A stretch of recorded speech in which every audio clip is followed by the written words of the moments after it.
Here we go. Okay, Lauren, I you like ready to go? the let's get prepping. I bet you'd like that.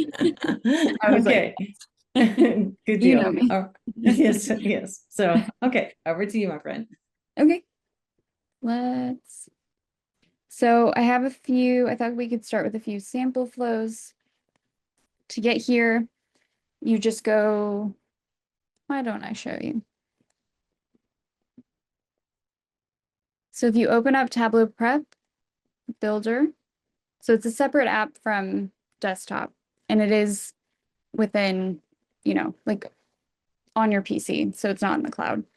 You are able to create and edit flows in the cloud. If you have the data management add-on, you can also schedule the different flows to run, but we'll get into that more towards the end.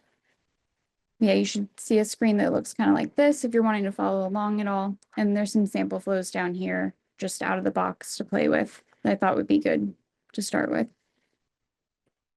So go to our Superstore flow. You can see that there are a lot of CSV connections, text files. So we have all these different options to, like, let's say that you have several different files that you need to bring into Tableau Desktop, that maybe they get updated on a schedule, or maybe you have a Google Sheet that people are constantly writing in new fields. This is a really good tool to use when you want to bring all of that together before you try to do it in Tableau Desktop. In addition to that, Tableau Desktop, so in the data source, like the edit data source pane, you're able to bring all of these things together, but we're kind of limited in what we can manipulate.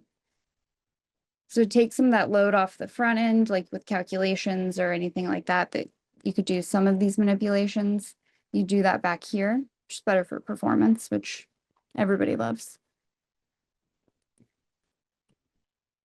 This is a good example of just best practices also. You want to do a clean step after your input. So this input would be one of our sheets over here. It gives you a nice summary. So even let's say you're just trying to do some data validation, or you want to explore which tables to use and whatever data that you're using, because this can also connect to different databases. Then you can come here and it'll give you a whole list of all the columns, a preview of those columns and the type that they come through as, which is really nice to see in like that summarized view. I've used it a lot for data exploration. Then we add that clean step. To do that, you just see this little plus sign, clean, and then we have this pop up. You can name these steps. So the default is just going to say like clean 1, 2, and so on. You can rename. So this is named remove nulls.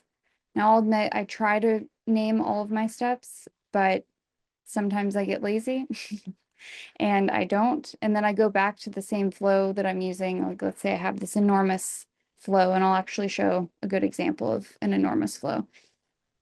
And most of the time, I try to name at least the big steps, like you're bringing things together. Okay, I need to remember that I was joining orders south and orders east, or if I'm doing like any major manipulation, just putting something in there to describe that.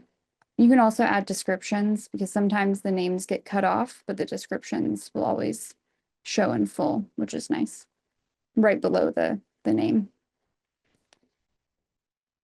So down here we have just a summary view of what we're doing, and we can start to manipulate. So this, if anyone has used Power Query in Excel, it's kind of like the Power Query editor view, but it just looks a lot nicer because it's Tableau.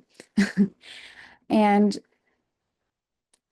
it'll give you the order of the steps and manipulations you've done. So this is like I'd say like a light ETL tool, because we are doing transformations and we're bringing different pieces of data together.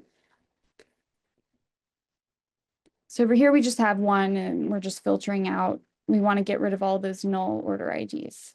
They're not relevant in this case. You could also filter for certain states maybe, or Sometimes it'll give you recommendations, which is also nice. Like we want state to be changed to a role as a state or province, which is, oh, and then it gave you another pop-up too. And sometimes, especially if you are using data that's been manually entered, it can be kind of a mess. That's not a pick list. It's not consistent. So I've seen, and I've used this before on different projects where, you know, maybe someone said Alabama, but there's a space, and now we have two Alabamas or an Alabama with it not being proper case. So we have three different instances, and you bring it into Tableau Desktop and you're trying to make a map, and then it can't find all of those locations because you have to go through and then change it or tell it, you know, to edit locations and tell it where it needs to be. But in prep, we're able to just go through, you know, we told it state or province. A lot of times it's smart enough to know, okay, then Alabama lowercase would be uppercase. Let's clean that up more, which is nice. But other times you have to like tell it. So we could go in and we could create a calculated field and say all proper case, or even here, we can clean further and we can make everything uppercase, lowercase, title case, which would be the proper. We can trim the spaces too, which is nice. In this case, this one doesn't need it, but if we had any of those leading or trailing spaces, it would clean those up. And it's just nice that, you know, if we did that in desktop, all of those steps would have to be calculated fields, which can be kind of time consuming if you're having to do a lot of cleaning.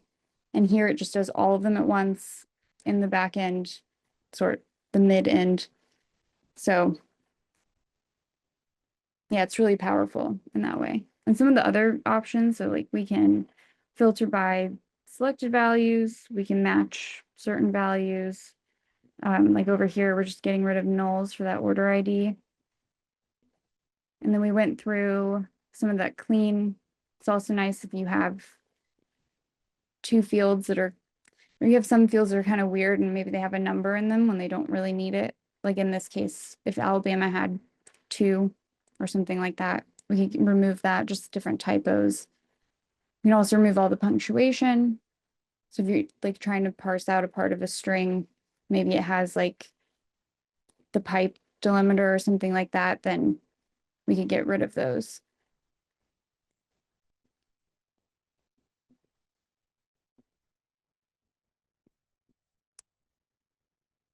Any questions?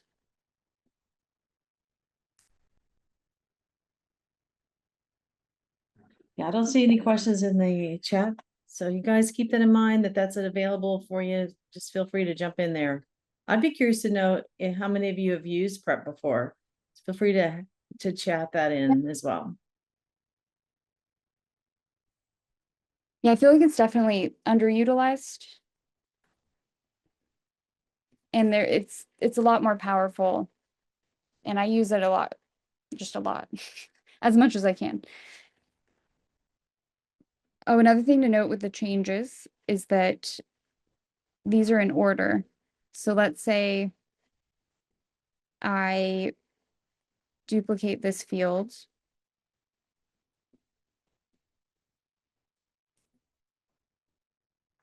And we don't need to worry about the trim spaces. And Lauren, are you seeing the questions curiousness if you can see the SQL scripts that are being generated in the background behind these steps? Just curious about that in the chat here. The SQL scripts behind the steps. Yeah, is there any visibility into how it's accomplishing what it's doing? No, so it's within the application. Yeah. It's kind of like with Excel. Yeah, you Like, know how like in some other apps you can do that. Even in Tableau, there used to be a way to get into debug mode and see what it was doing. But yeah, we're just curious if the syntax is visible for the steps it's taken. yeah, that's interesting. I'm not sure. I never thought about that. I'm not aware of there being a way. That's why I didn't answer it straight out. So yeah. Okay, cool. I'll have to look into that though. Because that could be, because I know you can do like stuff with the metadata in a workbook, but I wonder if you can do that with a prep package flow.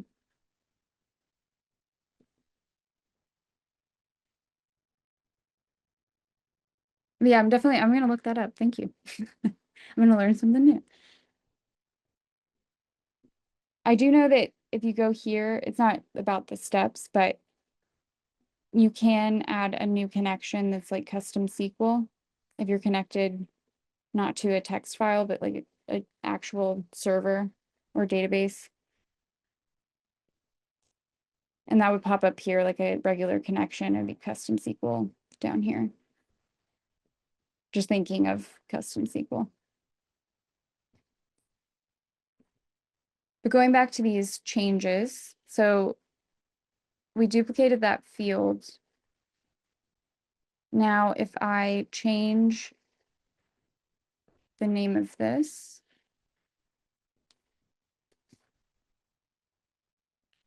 say state 2.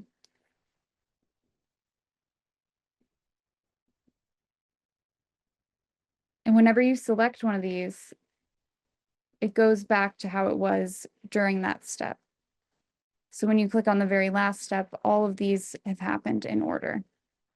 So you want to be careful that if I change something here that I want to be in the next step for that new field, then those steps need to come before whatever I want to happen at the next level. If that makes sense. So if I brought this up, this would happen before duplicating, and it would give us that error because this is trying to reference state instead of state 2. So that renaming needs to come down. So yeah, always be careful about the order of your steps. But it's, as you can see, it's really easy to reorder.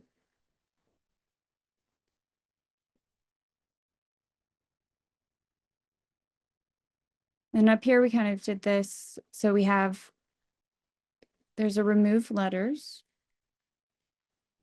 which we can look into. This is a calculated field. That's what this icon means.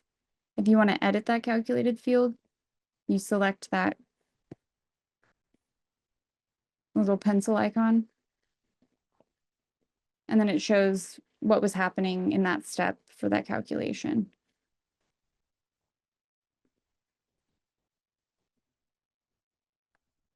Also, before that, say you have a lot of fields coming through, and I've seen this a lot. You're in desktop, you have, sales, or in this case, discount. They're all coming through as strings, and then you have to make calculations to make them integers or floats, or change the data type in general. This allows you to do that from here, and then it always applies that step, so you're not running into any errors when you go to refresh again.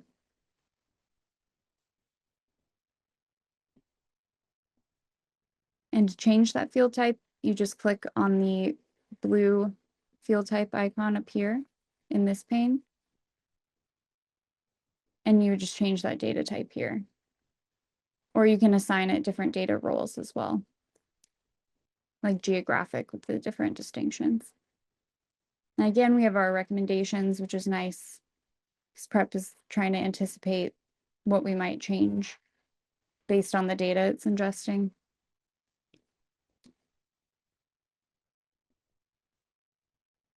And there were a couple of changes here. Yeah, change type of sales to number decimal.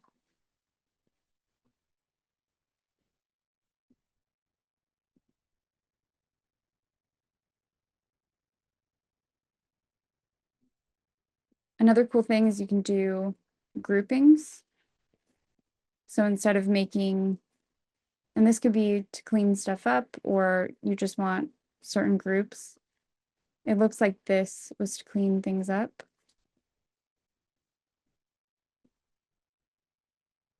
Because the original, if we were to, let's edit those groups. If we select Arizona, yeah, it looks like Arizona was keyed in as AZ.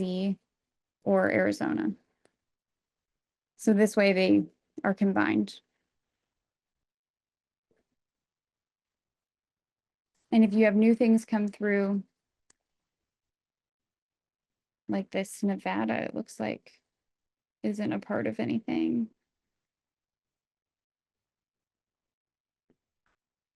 So let's say I want to edit this. Oh, sorry. Say I want to make more groups. So if I select Nevada,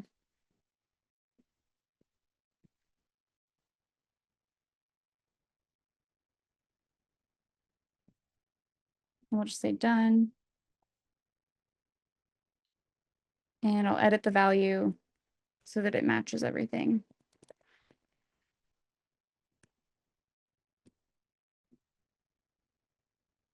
Now, every time I bring in new data, it'll always change that to Nevada instead of having the NV if it's keyed in that way.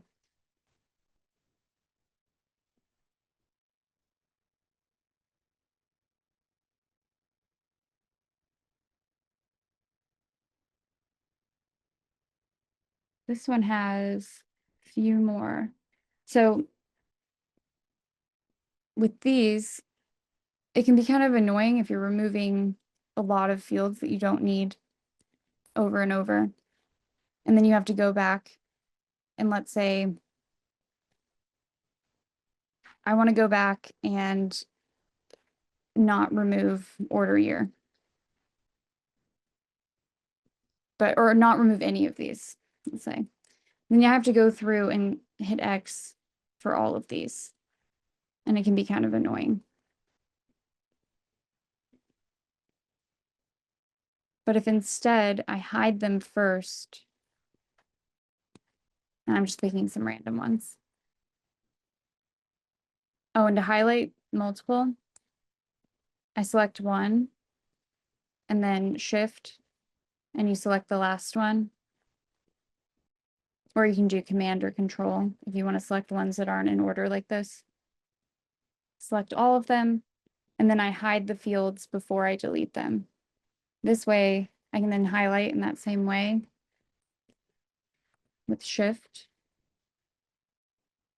I'll remove all of those fields. And now they're all grouped together so that that step is just one step. So even though I'm removing several fields, it's all grouped together. If I wanted to go back into that list, I just scroll. They're all hidden in this nice list and I can unhide them and then go through and delete them again.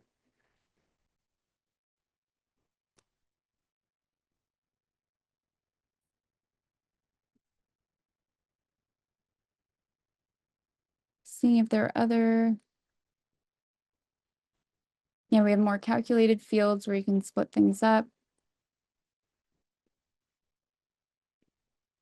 You can rename your fields.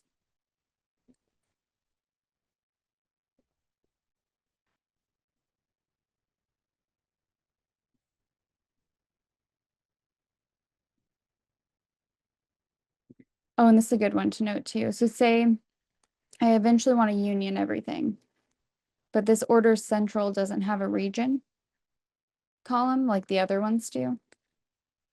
You would go to these three dots, create calculated fields, and it would bring up this calculation where you would just put that string of what you want to fall in that same column when you union everything together. And that way you can select from a drop down that says central, west, or east.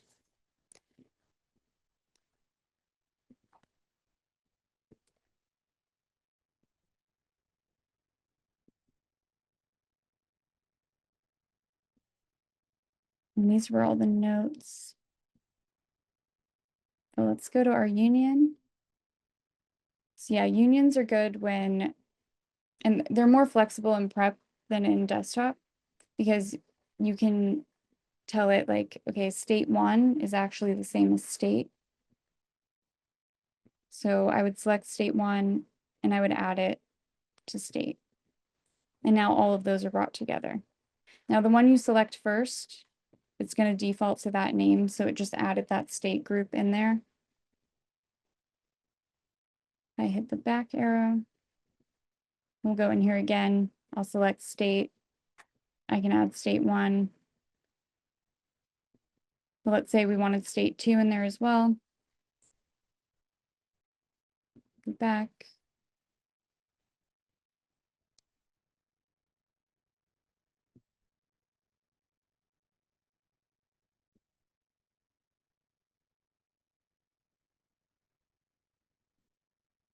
Usually it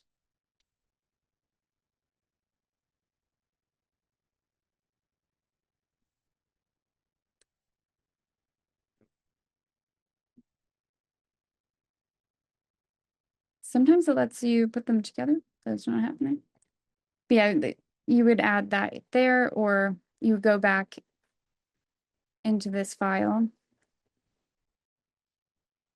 And I would either remove this field or rename it, and then it would go into state 1. Oh, I know why it wasn't. I was getting confused.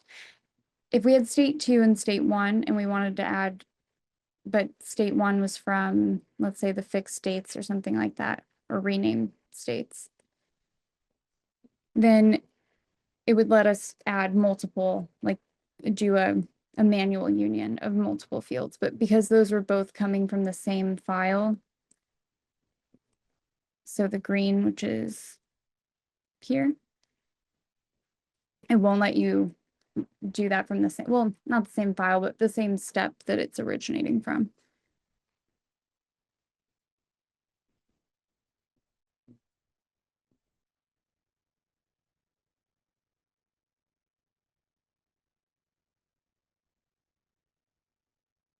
Oh, and it'll also show you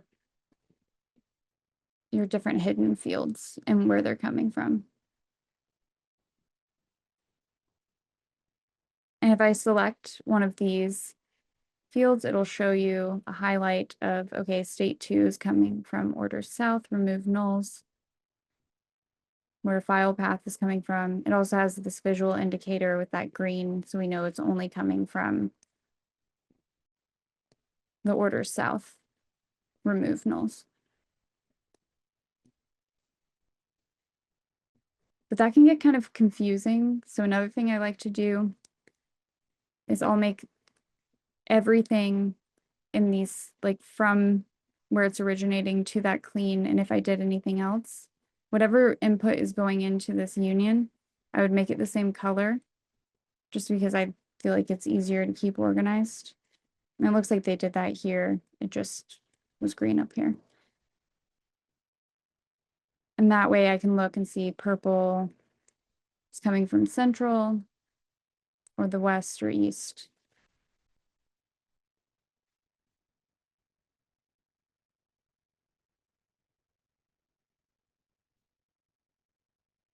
So that's our union. And really, you want union if you're adding additional rows and your columns are more or less similar or the same.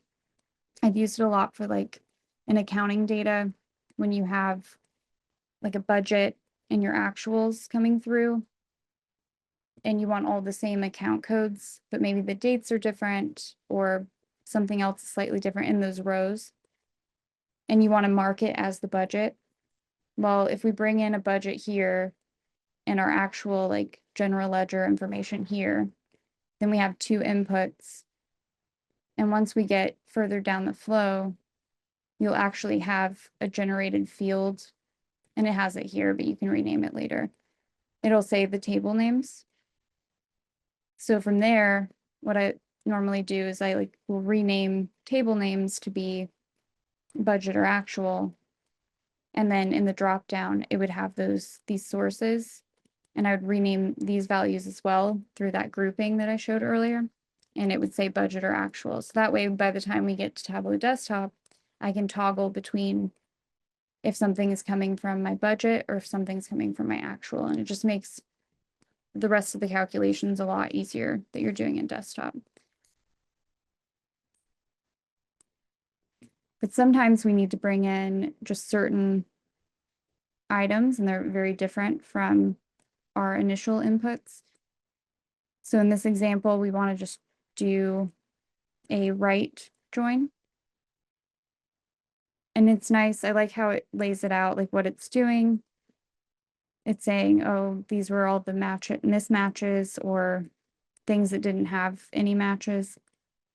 And this is what's being excluded from the returns. So we had 3 returns that don't have any orders.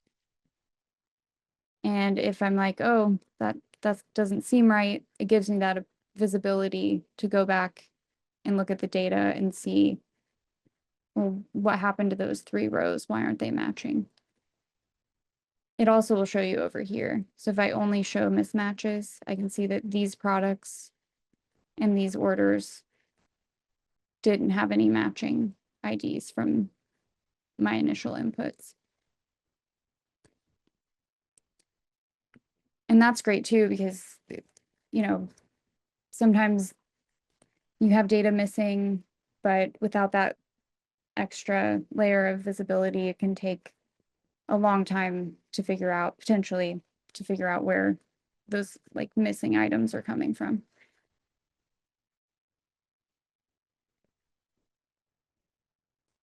And here I'm joining, we can add more join clauses. We can have a list of different changes. Looks like a lot was changed to add these together.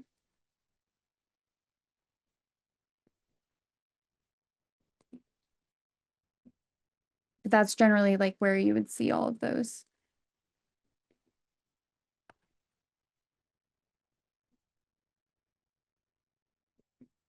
So I'm joining on product ID and order ID.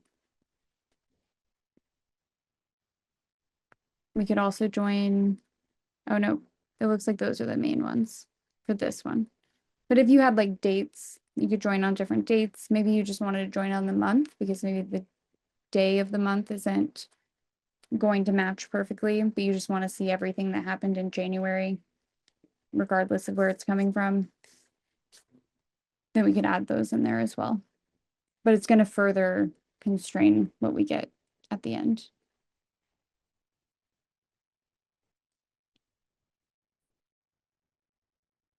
And it's always important to add a clean step, especially after you do a join, before you do anything else, because you want to check everything after the join and be able to go through and clean up anything. Like here, we're removing fields or we're renaming a field, especially if, so when the join happens, it's adding in, like we're joining on order ID, it's going to have that order ID 1 pop up.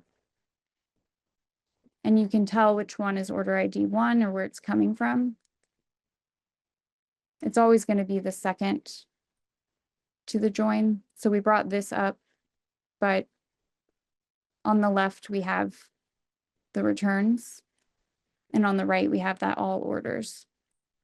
So the -1s are going to be generated from what we're joining to.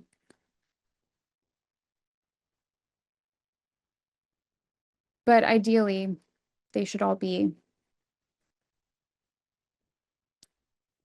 the same or the one that you would want.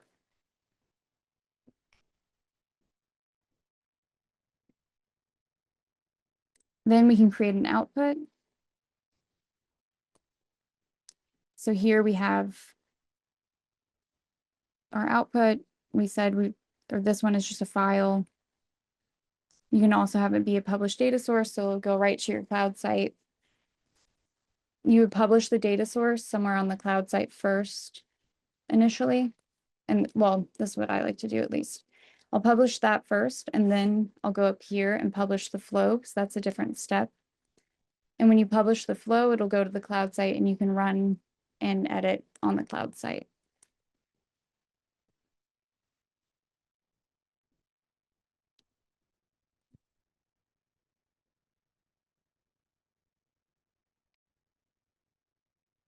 So another cool feature, so that was just one of our outputs. And then it looks like here, if we want to roll up those sales or pre-aggregate, we'd add that aggregation step. You'd put in just those fields that you want to aggregate. So if we want the rolled up totals for each year and each region, this gives us that summarized aggregated view. Hey, Lauren, pardon me for interrupting. Before you go on too much further, there's a question about, you've just been renaming some things and talking about that. Can you rename the default from -1 to the table name as a prefix? That was a question from Frank in the chat. So yes, you can rename that -1 if you didn't want to get rid of it. We would just go here. You can't change it as the default, like, so it'll always generate that if you're joining.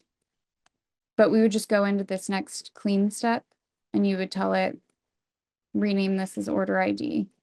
And if I look up here in the search, I can find that -1.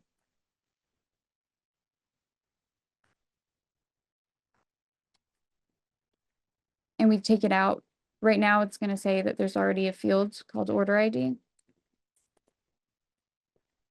So I would need to remove this one in this case.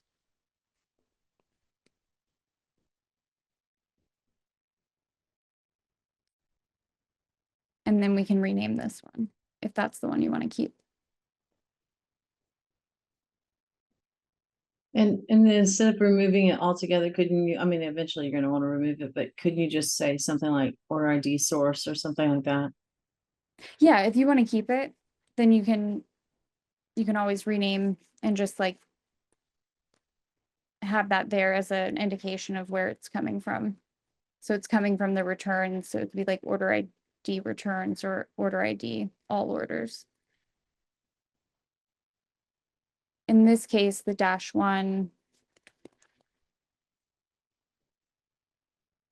is coming from the all orders.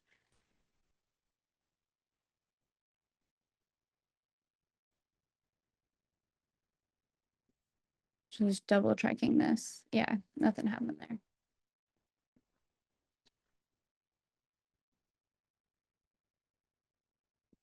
That's a good question though.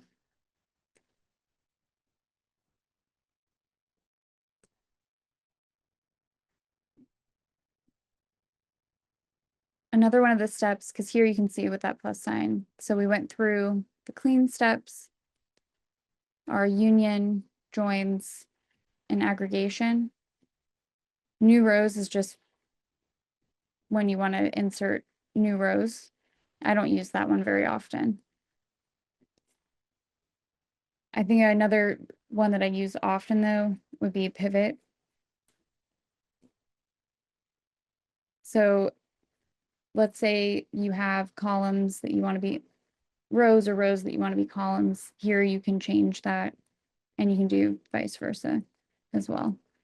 I want to leave region the same as it was being listed, but I want the quota and year to be in that same like per row list. And it's really nice with census data if you can get it in a format that's not like those crazy merged rows that they have sometimes with the totals and whatnot for anyone that's used census data. Yeah, I'd say prep is like a godsend with trying to prepare census data to go into Tableau. Yeah, it's nice to be able to do that pivoting in Tableau Prep. And then when we get to our join, we can join on both the year and the region, whereas otherwise we could only join on region and we'd have all these columns for those different years.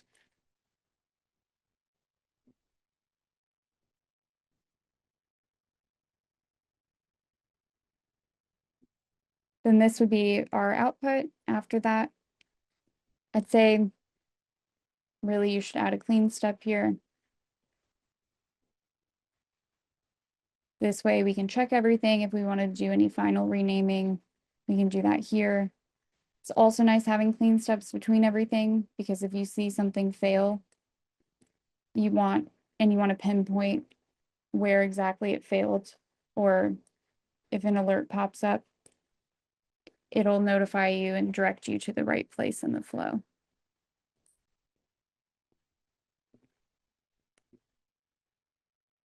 And like, here's a good example of where I don't want region 1, or I want to rename it. I can remove that. And now our output won't have both of those region fields.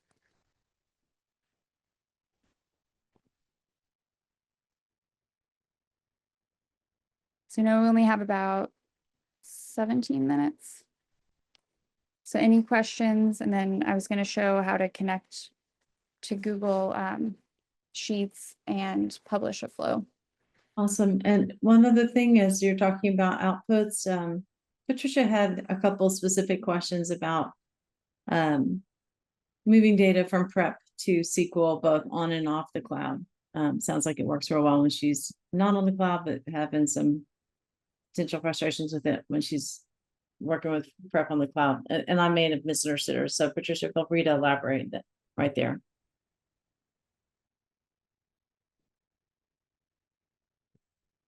So, sorry. So Patricia, you're asking about moving And to, she's unmuted, so I might should let her say oh, her version of it. Patricia, please go ahead. You said it correctly. With the new version of the cloud, I was told that I'm not going to be able, if I have local flows in my computer, I won't be able to output to SQL. It will be okay if I have it in the server, if I have the flow in the server and I schedule the flow, it will do it, but it won't do it on my computer like I currently do it. so with that, it depends on where that database is, like where it exists. Does it exist in the cloud? Do you have permissions set up so that you're able to publish to a table in that database? So it's really like a permissioning and also with Yes, the server, I like the mainframe or I can currently do it because I'm not in the cloud yet. right. Yeah, with server, it's different because you're hosting the server, so you're able to have more permissions to do that. But But I can't find it, but I saw the same thing in one of the requests that a person had in Tableau, asking the same question because she says she's finding problems now that she cannot write to SQL Server. But it's not answered to her request yet. I Yeah, couldn't find it. is her SQL Server on the same cloud instance, or is it also local? It's a different instance. It's no cloud, it's no local, it's another server managed by OTS. Managed by, say that last part again, oh please. yeah, by OTS. Yeah, OTS. our Office of IT, Oh. of Technology. It's the same server that I'm using right now. What I have rights, Tableau has rights to do it, so I can bring a lot of tables and make a flat file and send it to SQL. I can do that as of today, but with the cloud, I was told you're not going to be able to do that from your computer. And we are about to move into the cloud, so I need to know if it's going to be a Yeah, solution or something. I saw what Frank wrote. Frank explained something there, but I'm not familiar with whatever he said. I'm actually helping with that migration. So Okay, we can talk more about that because I think that, perfect. like Kevin from our team and Christian from our team would be better to answer that than me, just because they Excellent. haven't done Thank that you. too much and they're doing like the Thank you. heavy Thank you. lifting. Yeah, of Thank course. you. And we'll talk to Chris from OTS too. Perfect. Like brilliant. So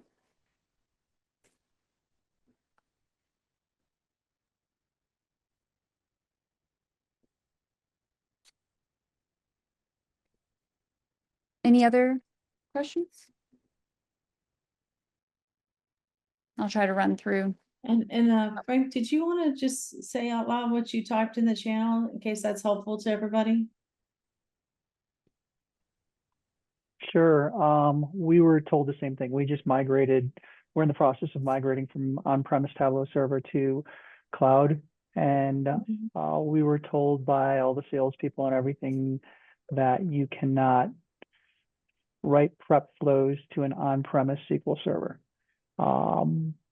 We went ahead and purchased MuleSoft and then found out we could do it. So Okay. basically, the bridge, the Tableau bridge that allows connectivity from Tableau Cloud to on-premise data will not allow you to write prep flows back down. However, if you do firewall work and do a direct connection from cloud to your on-premise SQL server by whitelisting the IPs, you can go ahead and write prep flows down to an on-premise SQL server that way. That's great. Yeah, and that makes sense. That's what I was thinking with the permissioning and whether it's Mhm. on-prem or in the cloud. The Mhm. same thing, like a smaller version of that would be with local, like Excel spreadsheets. If you're trying to connect back to those, then that needs to be permissioned so that cloud can access a local drive or a shared drive. Yeah, So that's all through Bridge. yeah, exactly, with Bridge. So, but you were able to get this other done with MuleSoft, right, Frank? No, we were No. told we couldn't do it the way that we're doing it, so we bought MuleSoft, but we're not using it. It's Oh, gotcha.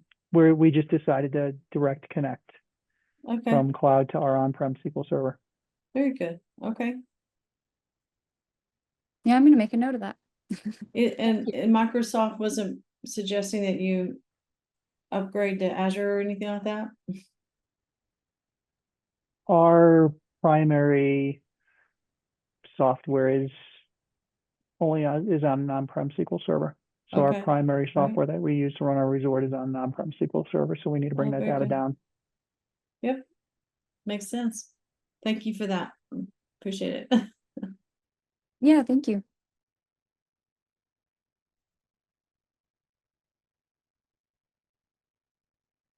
All right, in the last 10, I'm just gonna go really quickly through another one I made.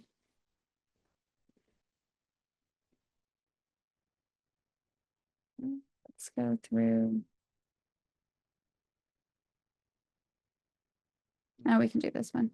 So here I'm connected to Google Sheets. To connect to a new one, you just go to connections, hit that plus sign, and I go to Google Drive, and then it would authenticate and would show me everything in my Google Drive. So I preloaded these because I have a lot of sensitive stuff in my Google Drive. So these are the Google Sheets that I want to reference from my drive. They're connected. As long as you have those credentials saved in your settings on your cloud account, you'll be able to schedule, and you have the data management add-on, you'll be able to schedule a refresh of those. And let's see. I want to bring in this. So in this example, I just want to connect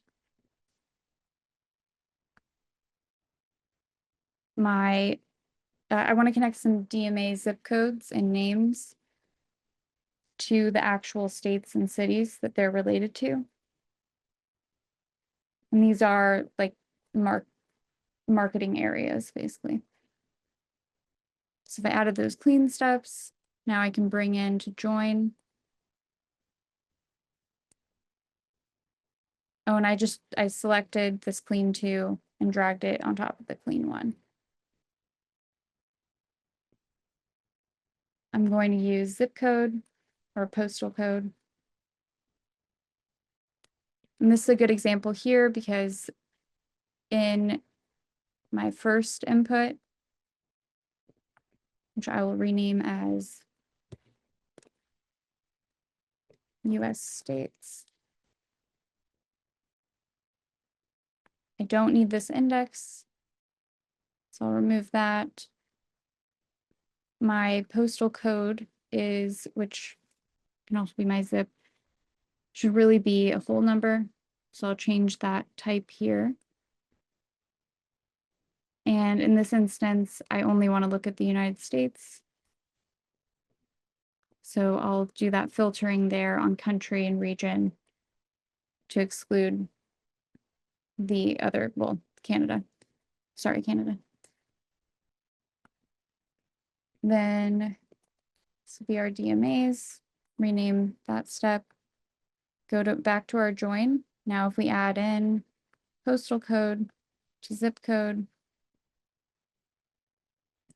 and I just want to see the states that have those DMAs in that file that I brought in.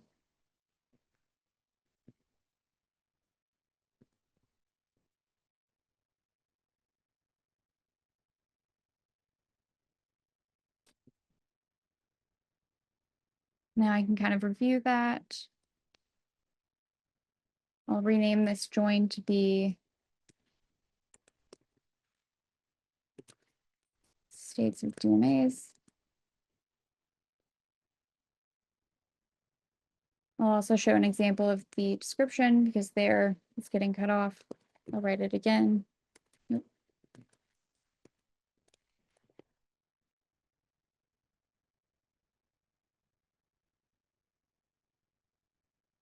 And now it's all showing up with that description.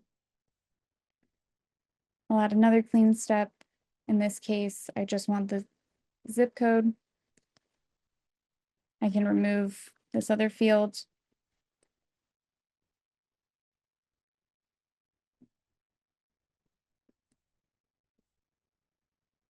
I could change some data roles if I wanted, but it's good for now.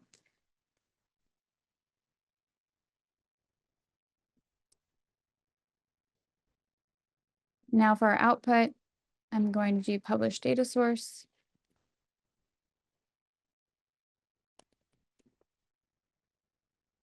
Just put it in demos. And I'll say US DMAs.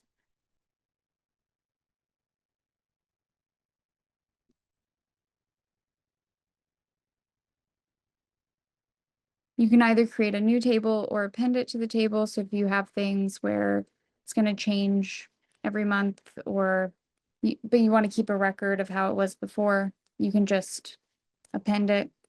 If you want everything, like let's say something changed from the last time that you loaded a sheet, we can just create a whole new table. It'll refresh the whole thing.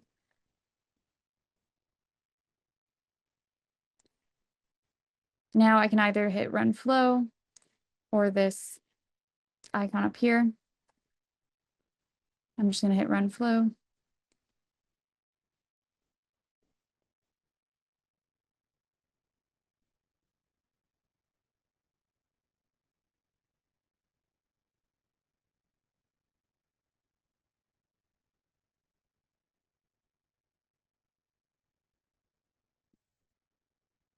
I'll do all of the sign-in steps.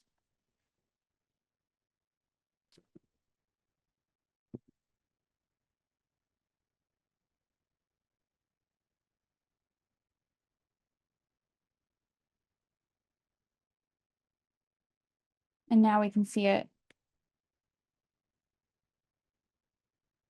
on our cloud site. So that's the published data source. If I go back and I publish the flow,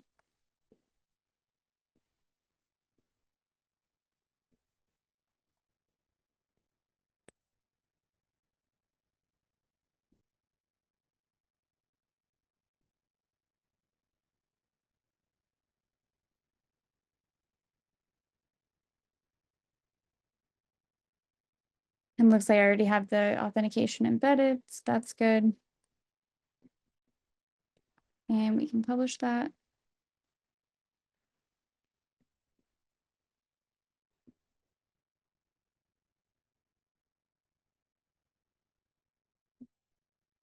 And now from here, I can either schedule that flow to refresh. I can see, or I can run it from here if I want to do a run right now. I can add different tags to it if I have a lot of different flows going on. And it'll give you this nice overview of what's in that flow. You can also edit it within Tableau Cloud if you need to make a change.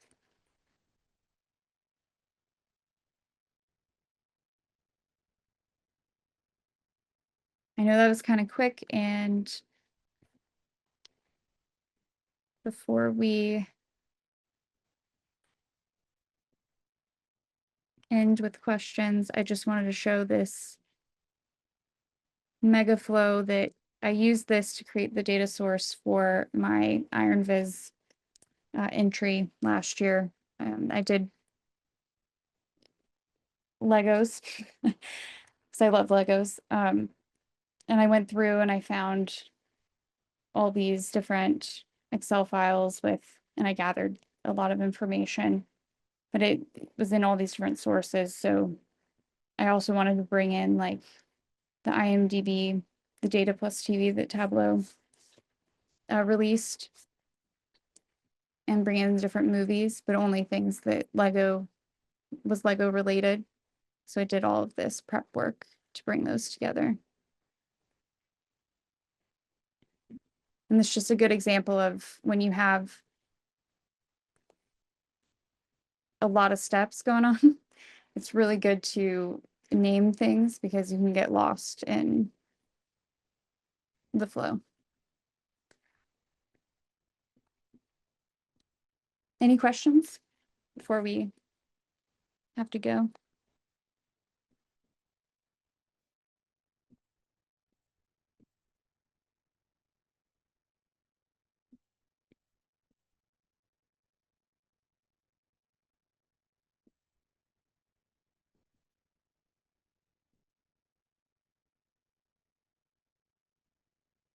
There was one question in chat about being able to automate refreshes without the data management add-on.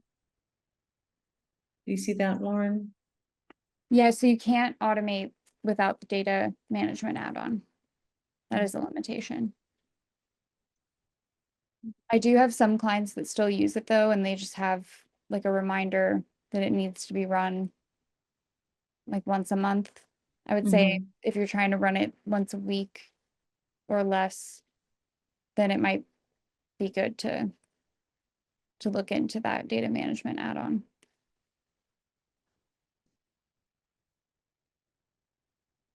Any other questions, folks?